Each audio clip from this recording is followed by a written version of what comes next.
ابھی ٹائم جو بچا ہے اس میں تقریباً آپ جو بات کر رہے ہیں اس میں آپ اگست کی بات کر رہے ہیں، جو حکومت کا جو ٹینیور کمپلیٹ ہونے کی بات کر رہے ہیں وہ اکتوبر کی بات کر رہے ہیں، تو اس میں کوئی زیادہ ڈیفرنس نہیں ہے، لیکن آپ حکومت کو پریس کرنے کی کیا وجہ ہے اس کی؟ ڈفرنس یہ ہے کہ پہلے تو انہوں نے قانون کی بالادستی، رول آف لا کی دھجیاں اڑا دی ہیں، یعنی اپنے آپ کو قانون کے اوپر کر دیا ہے، ساری اپنی چوری معاف کروا دی ہے. یعنی وہ کیسز جو ان کے دور میں بنے ہوئے تھے، یہ تو پچھلے 2008 اور 18 کے بیچ میں کیسز تھے، وہی اپنے سارے کیسز معاف کروا دیے ہیں. شہباز شریف، نواز شریف، مریم، یہ سارے بچ گئے ہیں، زرداری، ان سب کے کیسز ختم ہو گئے ہیں. تو اس سے زیادہ ظلم معاشرے میں کیا ہوگا؟ تو اس لیے جتنی دیر یہ جائیں گے، ان کا تو مقصد صرف اپنے کیسز ختم کرنا ہے. دوسری بات یہ ہے کہ 2 مہینے اس وقت بڑے دور لگ رہے ہیں. آپ کہہ رہے ہیں نا کہ اگست تک، میں تو ابھی کی بات کر رہا ہوں. ہمیں تو خطرہ یہ ہے کہ جس طرح آج ہماری اکانومی ٹینک کر رہی ہے، ہمارے $4 ارب کے تو ریزروز رہ گئے ہیں، ہمارے سارے $4 ارب کی تو چیزیں پڑی ہیں پورٹ کے اوپر جو اٹھا نہیں رہے، چیزیں مہنگی ہو رہی ہیں، بے روزگاری، فیکٹریاں بند ہو رہی ہیں. ہمیں تو 2 مہینے ان کے گزارتے ہوئے مشکل لگ رہے ہیں. میری اپنی پیشن گوئی یہ ہے کہ جو بھی ہو جائے، یہ اب گورنمنٹ مجبور ہو جائے گی الیکشن کروانے کے لیے اپریل میں. ایک جو عام رائے پائی جاتی ہے کہ آپ کی جو اپریل سے لے کے اب تک جو مسلسل جو الیکشن کی طرح کی مہم چل رہی ہے، جو آپ لوگوں کو الیکشن کی طرح کا ایک ماحول بنا کے رکھا ہوا آپ نے، اس میں یہ لگ رہا ہے کہ پولیٹیکل انسٹیبلٹی کی وجہ سے وہ حکومت کوئی معاشی طور پہ کوئی فیصلہ نہیں کر پا رہی، اور یہ بہت زیادہ کرائسس کو ایڈ کر رہا ہے معاشی طور پہ. وہ آپ کو بلیم کرتے ہیں کہ آپ انہیں معیشت کے حوالے سے ان سے کوئی تعاون نہیں کر رہے. ان سے سوال پوچھیں کہ انہوں نے کیوں گورنمنٹ یہ سازش کر کے ہماری گرائی تھی، جبکہ 17 سال میں آپ پاکستان اکنامک سروے اٹھا کے دیکھ لیں، 17 سال میں جو سب سے بہترین معاشی پرفارمنس کسی حکومت وہ ہماری تھی.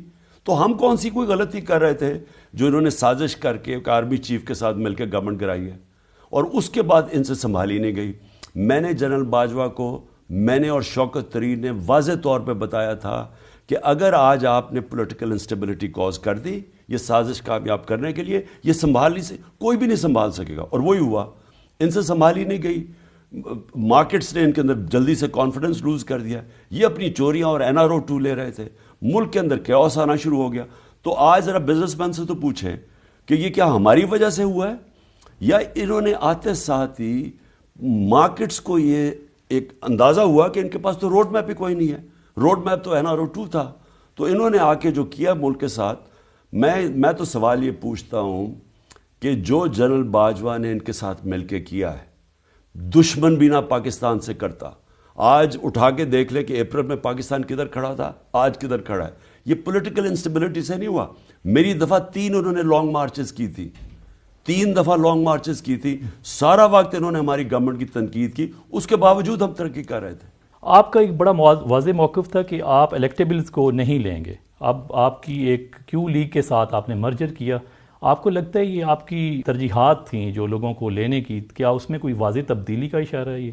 دیکھیں کیو لیگ جس طرح ہمارے ساتھ کھڑی ہوئی نا آخر میں، اب دیکھیں چودھری پرویز الہی چیف منسٹر تھے، پورا ان کے اوپر زور لگایا گیا اور اسٹیبلشمنٹ نے ان کے اوپر زور لگایا کہ یا تو وہ جوائن کر جائیں نون لیگ اور ادھر سے چیف منسٹر بن جائیں، اور یا انہوں نے کہا کہ اب وہ چیف منسٹرشپ نہ چھوڑیں، کیونکہ ہم نے فیصلہ کیا تھا کہ ہم اسمبلیوں کو تحلیل کریں گے.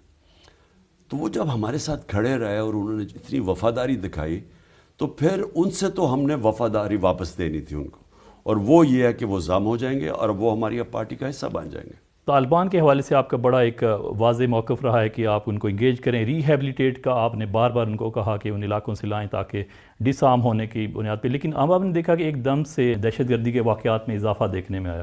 تو کیا آپ کی ریہیبلیٹیشن پالیسی جو تھی، کیا وہ آپ اس پہ نظر ثانی کریں گے کہ آپ کو لگتا ہے کہ وہ صحیح نہیں تھی؟ دیکھیں ایسا نہیں ہوا. جیسے افغانستان میں رجیم چینج ہوئی تو افغانستان میں جو TTP بیٹھی ہوئی تھی، افغان گورنمنٹ نے انہوں نے کہا کہ اب پاکستان واپس جاؤ. پچھلی جو غنی حکومت تھی وہ ان کو پیٹرنائز کر رہی تھی، ادھر سے یہ حملے کرتے تھے پاکستان میں.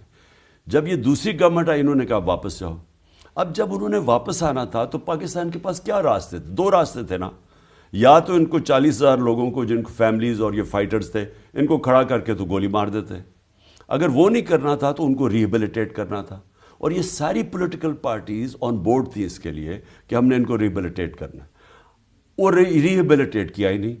وہ آئے اور یہ ایک دم نہیں ہوا، یہ آہستہ آہستہ جب ان کو وہ لوگ آنا شروع ہوئے، کوئی ان کو کوئی ریبیلیٹیٹ نہیں کیا، ان کے اوپر کوئی توجہ نہیں دی، ان کے اوپر کوئی پیسہ نہیں خرچ کیا جو ہم نے پیسہ کیا تھا، ہوا کیا کہ اب آہستہ آہستہ وہ بڑھنا شروع ہو گئی. اور وہی جو ہمیں خوف تھا کہ یہ جب واپس آئیں گے تو اگر آپ نے ان کے لیے توجہ نہ اس کے اوپر دی تو پھر آہستہ آہستہ جگہ جگہ شروع ہو جائے گی دہشت گردی، وہ شروع ہو گئی ہے. آپ کی نئے جو آرمی چیف ہیں ان کے ساتھ کسی قسم کا آپ کے روابط قائم ہوئے ہیں؟ جب آپ کے صدر عارف الوی کے ذریعے کوئی آپ نے رابطہ قائم کیا ہے؟ کوئی آپ کی کوئی نئی ورکنگ ریلیشن شپ کیا ہوگی آرمی کے ساتھ؟ دیکھیں ہماری تو کوئی اس وقت ریلیشن شپ نہیں ہے.